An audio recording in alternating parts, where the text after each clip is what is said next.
أنا أقول لكم قصة شاب.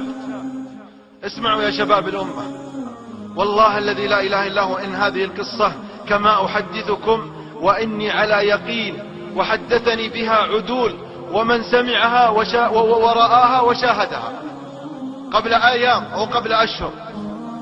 تأتي الموافقة على إكمال طريق أبها الحجاز مرورا ببل أحمر وتنومة والنماص وبل أسمر، حتى وصلت الشركة المنفذة للمشروع إلى منطقة يقال لها شمران. وصلوا إلى هذه المنطقة وهذه القرية، فأوقف سير هذه الشركة مقبرة قديمة أوقفت إتمام هذا الطريق. ذهبت تلك الشركة إلى المحكمة في شمران، ثم قدموا عليهم استدعاء يستفتونهم في شأن هذه المقبرة التي وقفت في إتمام الطريق. أحبتي الكرام، صدرت الفتوى من هيئة كبار العلماء بتغيير أماكن هذه القبور. شكلوا لجنة. أحبتي الكرام، آخر من دفن في هذه المقبرة قبل 30 سنة، بالله يا أخوان، بالله تأملوا معي في هذه القصة. آخر من دفن في هذه المقبرة قبل 30 سنة.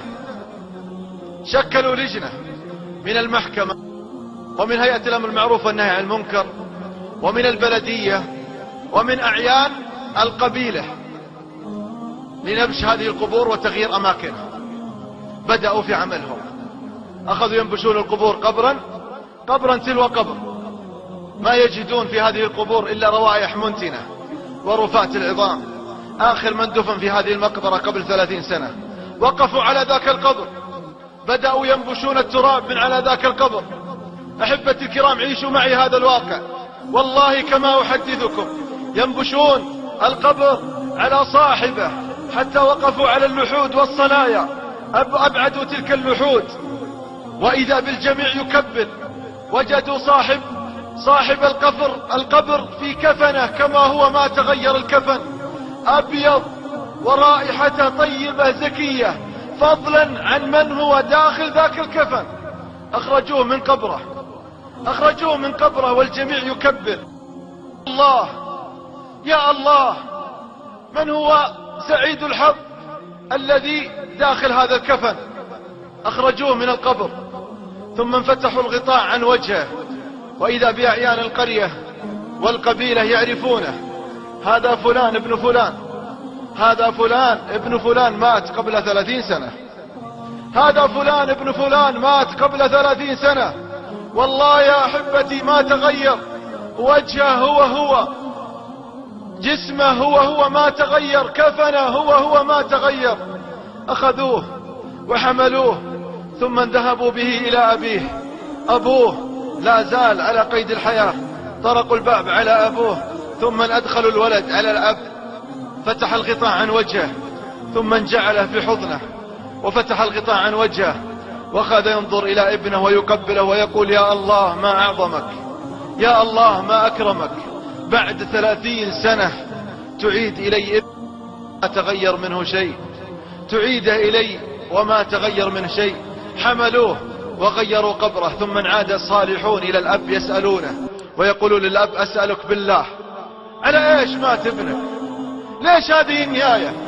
30 سنة ما تغير في قبره، 30 سنة رائحته طيبة زكية كأن دفن اليوم أو قبل أيام. على أي شيء مات ابنك؟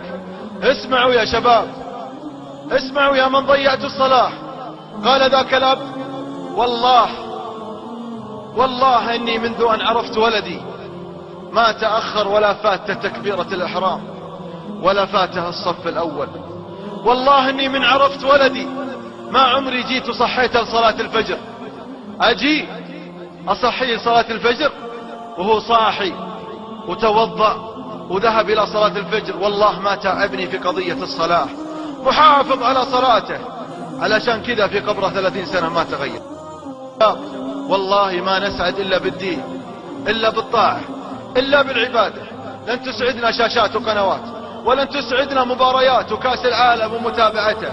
والله لن نسعد يوم نعلق قلوبنا بغير الله. لا يا الغالي، لن نسعد إلا بالطاعة، إلا بالعبادة، إلا بالقرب إلا بالقرب من الله. أسأل الله أن يجعل القلوب معلقة، فقولوا آمين.